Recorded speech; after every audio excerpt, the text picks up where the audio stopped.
자, 우리는 계속해서 구약성경 총 5뼈대 중에 첫 번째 뼈대에 해당되어지는 모세오경의 창세기와 출애굽기를 마쳤고요. 이어서 레위기에 들어가도록 하겠습니다. 여러분 가지고 있는 교재를 보시면 레위기에 가장 중요한 요약 인포메이션이 있죠. 표기법, 저자, 기록 연대, 장소, 키워드, 주제 말씀인데, 레위기의 주제는 이스라엘 백성들의 제사를 통한 거룩한 삶에 대해서 다루고 있고요. 거기에 대한 주제 말씀에는요, 너희는 거룩하라, 나 여호와 너의 하나님이 거룩함이니라 라고 레위기 19장 2절 말씀이 주제와 말씀이 되겠습니다. 자, 이제부터 실제 해당되어지는 GSTM의 이 방식으로 여러분들과 함께 강의를 하게 될 텐데, 레위기에 여러분들이 기억할 것은요, 바로 전체 27장으로 이루어져 있고요. 레위기는요, 거룩한 잔입니다. 이 거룩한 잔이 1장부터 27장까지 이루어져 있고, 정 가운데를 기점으로 해서 가운데 봤더니 컵에 거룩한 잔에 뭐라고 써있냐면, 내가 거룩하니 너희도 거룩하라, 내가 거룩하니 너희도 거룩하라는 말씀이 기록되어져 있습니다. 아까 주제 말씀 레위기 19장 2절 말씀과 똑같은 것이죠. 그래서 이 가운데를 중점으로 해서, 정 가운데를 중점으로 해서 이쪽 표면은 무엇이냐면 거룩한 백성이 됨입니다. 거룩한 백성이 됨. 그럼 이렇게 거룩한 백성이 되고 나서 오른쪽 부분은 뭐에 해당되어지느냐? 거룩한 백성이 되고 나서 거룩한 백성으로 살아가는 것을 말하는 겁니다. 그래서 이쪽 정대편은요, 정반대편은요, 거룩한 백성으로 살아감입니다. 그렇습니다.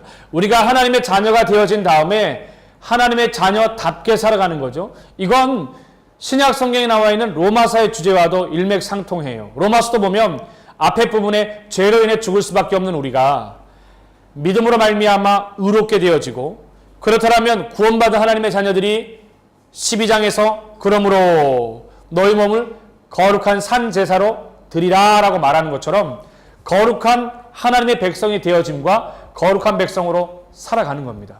그럼 이렇게 거룩한 백성이 되는 것과 거룩한 백성으로 살아가기 위해서 필요한 것이 뭐예요? 바로 예배 제사입니다. 그래서 하나님께서 이스라엘 백성들이 지금 1월 15일에 출발해서 2월 15일에 신광야에 도착하고 3월 달에 그들이 시내산에 도착한 다음에 십계명을 통하여서 성막 제정까지 하나님께서 허락하셨더라면, 이제 실제 레위기를 통해서는 하나님께서 그 성막 안에서 드려지는 예배 제사에 대해서 이야기한다는 것을 여러분들이 잘 알면 좋을 것 같아요. 그래서 레위기에는 오제사법이 등장을 하게 되어집니다. 오제사법이라고 말하는 것은요, 5가지 제사와 4가지 제사의 법에 대해서 다룬다. 그러면 제일 먼저 오제사법에 해당되어지는 5가지 제사가 무엇인지 한번 알아야 되지 않겠어요? 5가지 제사가 무엇인지. 레위기에 등장하는 5가지 제사는 가장 크게 특징적으로 무엇으로 나뉘어지냐면, 그것이 자원하여 드리는 자원제이냐, 의무로 드려야 되는 의무제이냐로 나눠지게 되어져요. 또 레위기의 5가지 제사는 특징적으로 어떤 재물을 가지고 어떤 의미를 가지고 제사를 드리자고 하는 이 각 제사에, 5가지 제사에 의미가 있고 5가지 제사에 뭐가 있다고요? 재물이 각각 틀리다라는 겁니다. 그러면 구약 성경에서 말하고 있는 이 5가지의 제사가 신약 성경, 오늘을 살고 있는 우리에게는 각각 어떤 의미가 있는지 알아야 되겠죠. 그래서 먼저 5가지 제사를 목사님이 오제사법을 빈 공간을 좀 활용해서 이쪽에다가 표를 그려보면 이렇게 그릴 수 있겠습니다. 제일 먼저 첫 번째 제사에 해당되어지는 번제가 있습니다. 두 번째 제사에 해당되어지는 것은요, 소제가 있고요. 세 번째 화목제가 있고요. 네 번째는 속건제와 5번째 속죄제가 있습니다. 그런데 이런 제사들의 특징을 볼 것 같으면요, 이게 제사의 종류에 해당되어진다면 이 제사에 대해 구분을 지어 볼게요. 목사님이 아까 얘기할 때 어떤 이야기를 했어요? 5가지 제사와 4가지 방법이 있는데 이 5가지 제사가 제일 먼저 자원하여 드리는 건지 아니면 의무적으로 드리는 건지 구분하는 것이 중요하다고 얘기했죠. 여기 나와 있는 그걸 구분해 보자면 이렇게 구분할 수 있습니다. 번제와 소제와 화목제, 이것은 뭐로 드릴 수 있냐면은 바로 자원제로 볼 수 있습니다. 그리고 여기 나와 있는 속건제와 속죄제는 의무제입니다. 차이가 있어요. 그렇다면 이걸 제사 드릴 때에 그러면 언제 이런 제사를 드리는가? 언제 번제를 드리고, 여기 말하고 있는 의미와 제물을 이제 살펴봐야 되는데 언제 이 번제를 드리는지 번제에 대해서 이해할 필요가 있는데, 번제는요 일반적인 속죄입니다. 번제는 뭐라고요? 일반적인 속죄. 일반적인 속죄이고요. 헌신과 그 다음에 성별을 뜻하며 전제라고도 해요. 번제는 다른 말로 말하면 뭐라고 말한다고요? 전제라고도 한다. 어떤 의미? 헌신의 의미가 포함되어져 있다. 일상의 신앙 고백과 하나님을 향한 경배의 목적이에요. 일상의 헌신과 하나님을 향한 경배가 목적입니다. 경배가 목적이에요. 그러면 제물이 어떤 제물을 사용하느냐? 이게 목적이라면요, 제물은 어떤 제물을 쓰느냐? 번제는 특이하게 여러분들이 키포인트를 아셔야 되는데 바로 형편에 따라 드려져요. 뭐에 따라 드려진다고요? 형편에 따라서. 내가 잘 살고 못 살고, 내가 부유하고 가난한지 형편에 따라서 제물을 드리는데, 특징 중에 하나는 전부 다 남자 숫것으로 드릴 수 있어요. 예를 들면 이런 겁니다. 흠없는 수소. 앞에 뭐가 붙어요? 흠없는 숫소, 숫염소, 숫양. 그리고 형편에 따라 드려야 되니까 어떤 사람은 염소를 드릴 수 있고 숫소를 드릴 수 있지만 가난한 사람 같은 경우는 드릴 수 없잖아요. 그런 사람들을 위해서는 뭐요? 산비둘기 혹은 비둘기 새끼를 드리도록 했습니다. 산비둘기와 비둘기 새끼로 드릴 수 있도록 형편에 따라 이렇게 해놨습니다. 이처럼 번제는요, 여기 나와 있는 일상의 헌신과 하나님을 향해 경배의 목적으로 여기 있는 제물을 가지고 제사를 드리게 되어지는데, 이것을 오늘날 의미로 살펴본다라면 오늘날 그리스도를 통해서, 예수님을 통해서, 그리스도를 통해서 이해를 해볼 것 같으면 번제는 어떤 의미가 있느냐? 십자가에서 죽음을, 완전한 헌신을 보여주신다. 예수님의 십자가에서 죽음은 완전한, 예수님의 십자가에서 죽음은 완전한 뭐라고요? 헌신을 의미한다. 이거 굉장히 중요한 의미죠. 완전한 헌신을 의미한다. 이 번제가. 두 번째, 자원제에 해당되어지는 소제는요, 특징이 있어요. 이 소제는요, 번제와 함께 드려요. 무슨 말인지 알겠죠? 번제가 들어가는 곳마다, 번제를 드리는 곳마다 뭐가 따라와요? 소제가 같이 따라오는데, 역시 자원제입니다. 이것은요, 번제와 함께 드리고 존경과 감사를 뜻합니다. 번제와 함께 드려요. 번제와 함께. 그 다음에 무엇을 의미한다고요? 존경과 감사를 의미한다. 존경과 감사를 의미합니다. 이거에 대해서 제사를 드리는 목적을 볼 것 같으면 이렇게 볼 수 있어요. 순수하고 온전한 충성. 순수하고 온전한 충성을 의미한다. 충성을 의미한다. 그러면 제물은 어떤 것들을 드리느냐? 기름 섞은 고운 가루와 유황. 기름 섞은 고운 가루와 유황을 들 수 있고요. 또 어떤 제물을 드리느냐? 고운 가루에 기름을 섞어서 화덕에 구운 무교병이나 두 번째는요, 무교병이나 또 뭐요? 기름을 바른 무교병 혹은 번철에 붙인 것. 번철에 붙인 것. 무교병 혹은 번철에 붙인 것이 될 수 있습니다. 또 어떤 것이 있어요? 첫 이삭을 빻아서 기름과 유황을 섞어 볶은 것. 세 번째는 어떤 점을 했어요? 첫 이삭을 빻아서 기름과 유황에 묻힌 것을 말하는 거예요. 기름과 유황을 묻혀 섞어 볶은 것을 말합니다. 기름과 유황을 섞어 볶은 것이 될 수 있습니다. 이게 어떤 의미가 있을까요? 이게 예수님과 함께 어떤 의미를 가질 수 있느냐면, 그리스도를 통해서는 어떤 의미를 가질 수 있냐면, 그리스도는 인류를 위해 자신의 모든 것을 내어주심. 예수님은요, 인류를 위해서 자신의 모든 것을 내어 주심이라고 하는 의미를 가질 수 있겠습니다. 자, 세 번째 제사를 볼 것 같으면요, 화목제가 해당되어지는데, 이 화목제를 볼 것 같으면 똑같이 자원하는 제입니다. 어떤 의미가 있을까요? 자원제는요, 제사 드리는 자와 하나님과의 화평과 친교를 위해서. 그렇습니다. 제사 드리는 사람들을 위해서, 제사 드리는 자를 위해서 화평과 화목을 위해서 드려졌고요. 목적은 그렇습니다. 어떻게 목적을 가지고 있냐면, 하나님과의 특별한 친교를 위한 목적이에요. 하나님과 특별한 친교가 목적이 될 수 있습니다. 그러면 이럴 때 어떤 제물을 드리게 되어지느냐? 번제 같은 경우에는 수컷만 드릴 수 있었지 않습니까? 흠없는 수컷이요.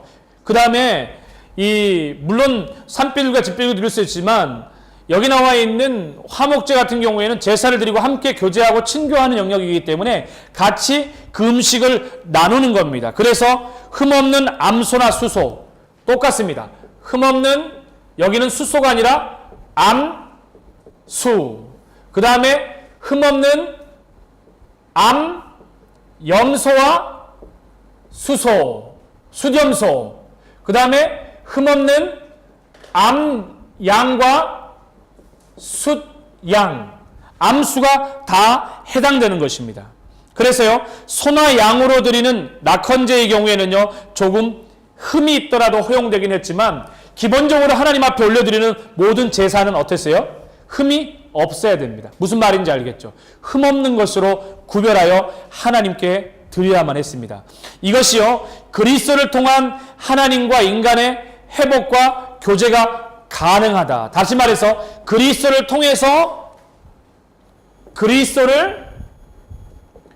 통해 하나님과 인간의 교제가 가능하다라고 하는 중요한 의미를 갖게 되어지죠. 자, 그렇다면 이제 속건제와 속죄제를 구분해야 되는데, 여러분들이 잠시 후에 시험 볼 때 특징은 목사님 이걸 주목해서 볼 겁니다. 속건제와 속죄제를 정확하게 이해하고 있는가? 속건제와 속죄제는 둘 다 의무제인데 something happen, 부지 중에 뭔가 일어난 걸 얘기를 하는 거예요. 그런데 이 부지 중에 일어난 것이지만 이것이 배상 가능할 경우에는 속건제이지만 배상이 불가할 때 이걸 꼭 써야 돼요.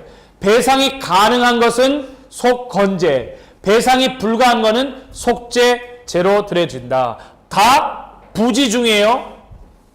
근데 배상이 가능한 거 똑같이 부지 중인데요, 배상이 불가한 것을 얘기를 합니다. 먼저 속건제 같은 경우에는요, 하나님께 죄를 지었다면 흠없는 수량으로, 하나님께 죄를 지었을 경우에는 어떻게 해요? 흠없는 수량으로 이렇게 드리게 되어져 있어요. 흠없는 수량. 하나님께 죄를 지었을 경우에는 흠없는 수량. 제사장이 평가한 것의 값에, 제사장이 평가한 값의 5분의 1을 더해서 배상하도록 되어져 있습니다. 5분의 1을 더해서 배상해야 했습니다. 두 번째 속건제 같은 경우에는요, 어떤 의미가 있느냐면 신분별로 틀려요. 뭐에 따라 틀리다고요? 신분별로 틀립니다. 이걸 여러분들이 꼭 기록하고 써야 해요. 신분별로 튄 거. 여기 나와 있습니다. 신분 보면은요, 속죄제 같은 경우에는 확대하면 이렇게 뺄 수 있겠죠. 이렇게 할 수 있습니다. 보십시오. 어떻게 할 수 있냐면, 신분이 다 따라 틀려요. 그래서 신분별로 제일 가난한 사람을 가리켜서 극빈자라고 부르는데, 이 극빈자 같은 경우에는 몹시 가난한 사람인데 고운가루와 고운가루 단위가 이제 에바의 최소 단위를 드릴 수가 있었습니다. 고운가루 에바 10분의 1 혹은 이렇게. 두 번째는요, 서민입니다. 가난한 자예요. 차이가 있죠. 극빈자는요, 몹시 가난한 자를 말하는 거고요. 서민은요, 일반적으로 가난하지만 그렇게 서민으로 살아가는데, 이 사람들은요, 산비둘기 2마리 혹은 집비둘기 2마리입니다. 산비둘기 새끼 2마리나 집비둘기 새끼 2마리를 드릴 수 있고요. 서민보다 평민이라고 있습니다. 평민 같은 경우에는요, 흠없는 암염소와 암양을 드렸습니다. 똑같아요. 흠없는 암양과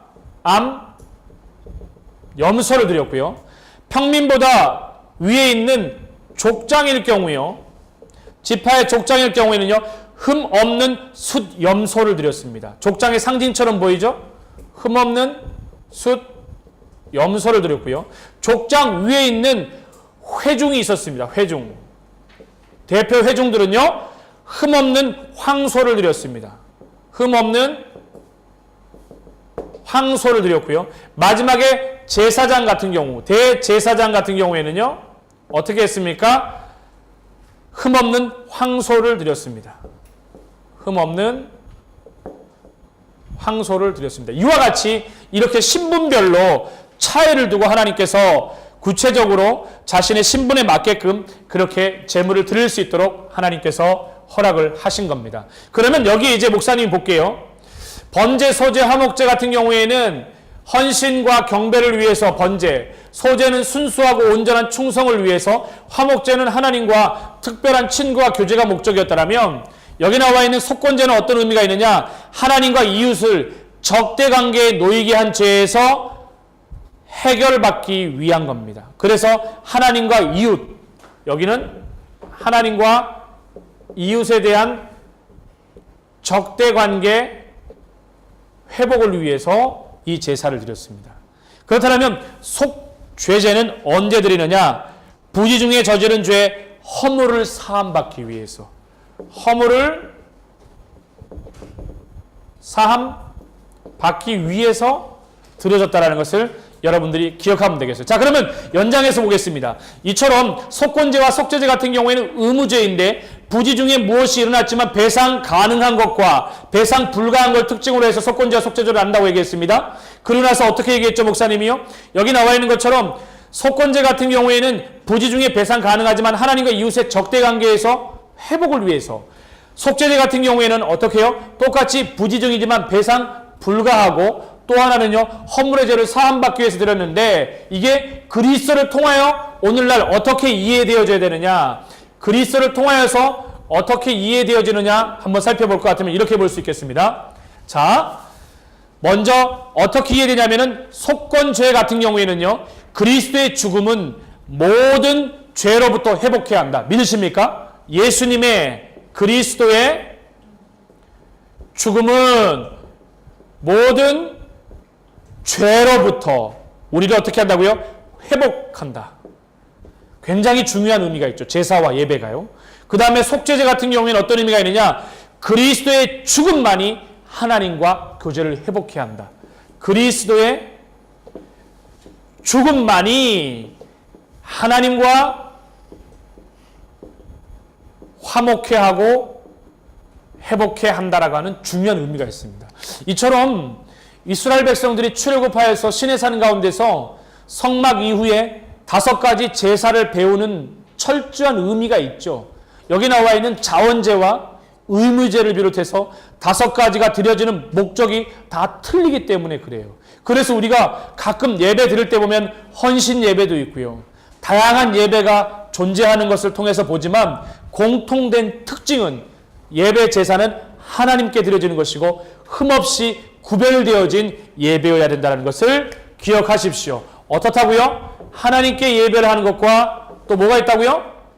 흠없이 구별되어진 준비된 예배를 하나님이 받으신다는 것을 절대 잊지 말아야 합니다. 그리고 이어서 오제 사법을 볼 것 같으면 사법은 여러분 간략하게 이해하면 이렇게 할 수 있습니다. 사법은요, 공간이 없기 때문에 목사님이 사법을 이쪽에다가 하도록 하겠습니다. 사법 같은 것들을 볼 것 같으면 이렇게 볼 수 있어요.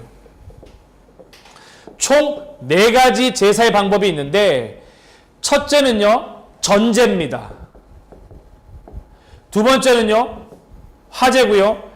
세 번째는요, 거제고요. 네 번째는 요제인데 이 각각 특징을 볼 것 같으면 화제는 짐승의 피를 뿌리는 거예요. 뿌리는 거. 뿌리는 제사의 방법. 화제는요, 태워드리는 제사의 방법이고요. 거제는요, 팔을 수평으로 하여 올려드리는 제사의 방법이고요. 요제는요, 팔을 흔들어 올려드리는 제사의 방법입니다. 그러면 주로 이렇게 5가지 제사가 있다면 다양하게 드려지는 방법이 틀린데 이 전제 같은 경우에는 주로 어떤 제물들을 사용하냐면 포도주나 독주 같은 부분들의 제물들을 써요. 포도주와 독주요. 짐승을 잡아 뿌리는 방법. 혹은 화제는요, 흠없는 수소, 암소, 수량, 암양, 수염소, 암연소, 산비둘기, 집비둘기, 고운 곡식가루를 비롯해서 모든 다양한 기름, 유황을 포함한 모든 제물을 다 말합니다. 화제는요, 모든 제물이 다 해당되어져요.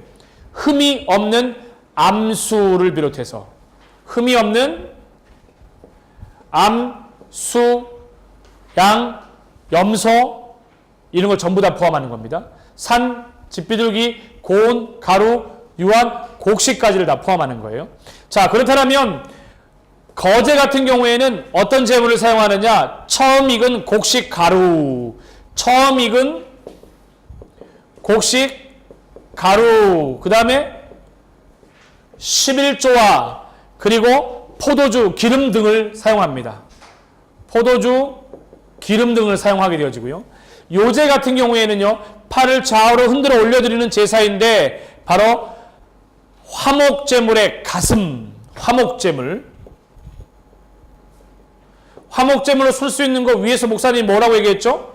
자원제 중에 하나인데 보시면은 자원제 중에 하나인데 하나님과 특별한 친교의 목적인데 암수 다 사용할 수 있다고 얘기했었죠. 제물들을요. 바로 그 화목제물의 가슴입니다. 가슴. 그리고 첫 곡식단, 첫 이삭, 첫 곡식단나 첫 이삭 등을 통틀어서 얘기를 한다.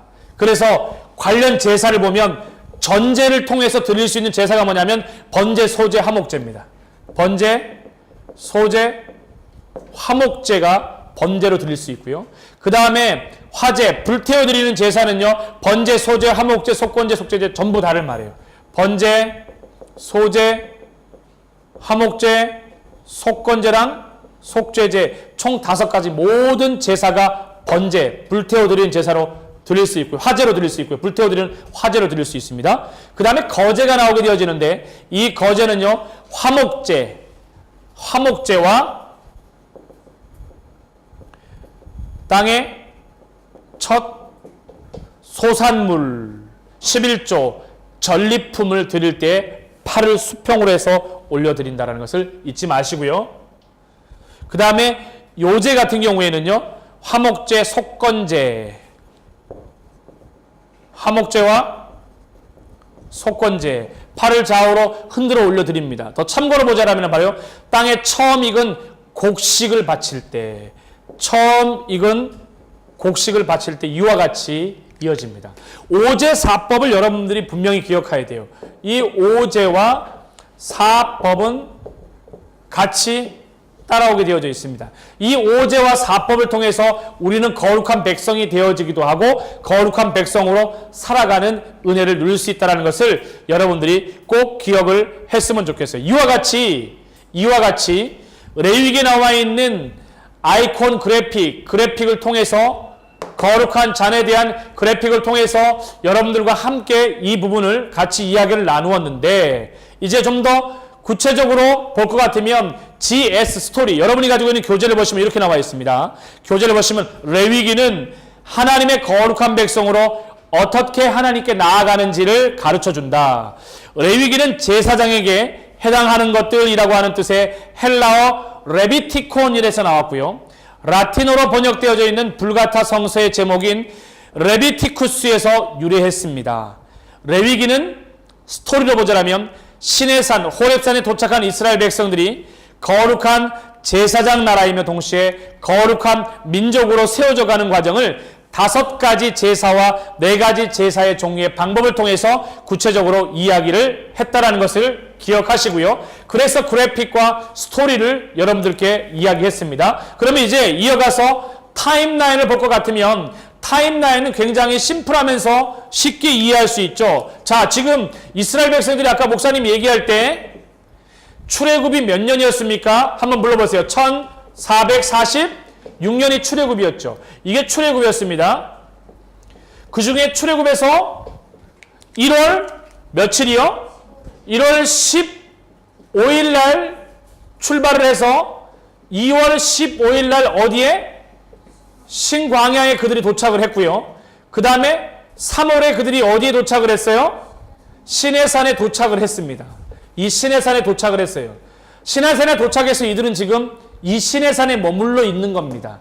그러니 1446년에 출애굽하여 1445년경에 무엇이 있느냐? 성막 건축이 있었거든요. 그래서 대략적으로 레위기는 언제로 포인트를 찍냐면 1445년 성막을 제정하는 것부터 시작을 해서 제사에 대한 5가지 제사와 4가지 제사의 방법을 다루는 것이 1445년으로 포인트를 찍으면 되겠습니다. 출애굽기는 1446년에서 풀어야 하고 레위기는 1445년이라는 것을 기억하십시오. 참고로 1445년에 성막이 제정되었고 성막 제정 이후에 레위기를 통해 5제 4법이 여러분 가르쳐졌다는 거, 또 이스라엘 백성들에게 안내되었다는 것을 기억해야 되고요.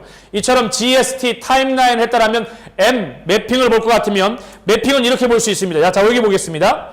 매핑은요, 이스라엘 백성들이 지금 현재 어디에 머물러 있어요?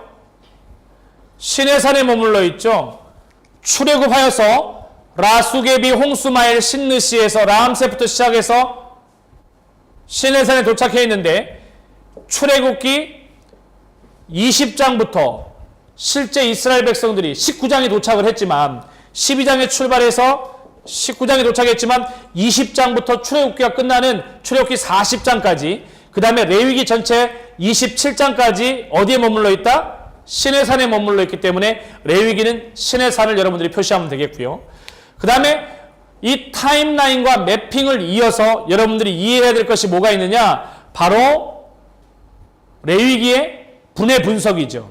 레위기의 분해 분석을 볼 것 같으면 레위기는요, 이렇게 볼 수 있습니다. 전체 목사님이 아까 얘기하면서 1장부터 27장인데 이 기준을 통해서 대략적으로 약 정가운데를 중심으로 해서 앞에는 12장을 중심으로 해서 거룩한 백성이 되는 것과 거룩한 백성으로 살아가는 것으로 되어 있는데 1장에서는 번제, 2장에서는 소제, 3장에서는 화목제와 4장은 속죄제와 속건제에 대해서, 6장은요 각종 제사의 방법에 대해서 얘기를 하고 있고요. 7장은 제사장의 몫에 대해서, 8장은 제사장의 위임식, 그리고 9장은 레위 지파의 아론의 첫 제사가 드려지게 되어져요.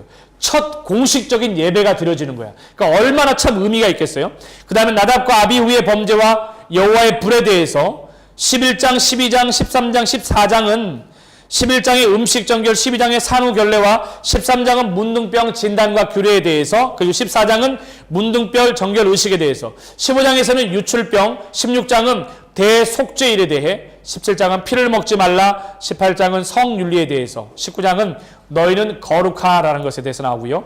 그 다음에 20장은 사형에 해당되는 범죄, 21장은 제사장의 성결 규례, 22장은 성물 관련 희생 제물에 대해서, 23장은 여호와의 절기, 24장은 신성 모독죄, 25장은 안식과 희년에 대해서, 그리고 26장은 축복과 저주, 27장은 선과 11조로 이어지게 되어져 있습니다. 이처럼 레위기는요, 우리가 잘 알고 있는 구약 성경의 5가지 뼈대 중에 첫 번째 해당되는 모세오경의 창세기, 출애굽기, 레위기 세 번째 책인데 27장으로 이루어졌다는 것을 기억하시고, 거룩한 백성이 되어짐과 거룩한 백성으로 살아가기 위하여서 오제 4법을 통해서 하나님이 우리 가운데 이러한 귀한 놀라운 은혜를 가르쳐주고 있다는 것을 잘 기억하시고, GSTM의 방식을 통해서 여러분들이 계속해서 강의를 집중해 보신다면 더 깊이 하나님께서 이스라엘 백성들을 어떻게 만지시고 이끌어 가시는지, 출애굽기 3장 8절 말씀처럼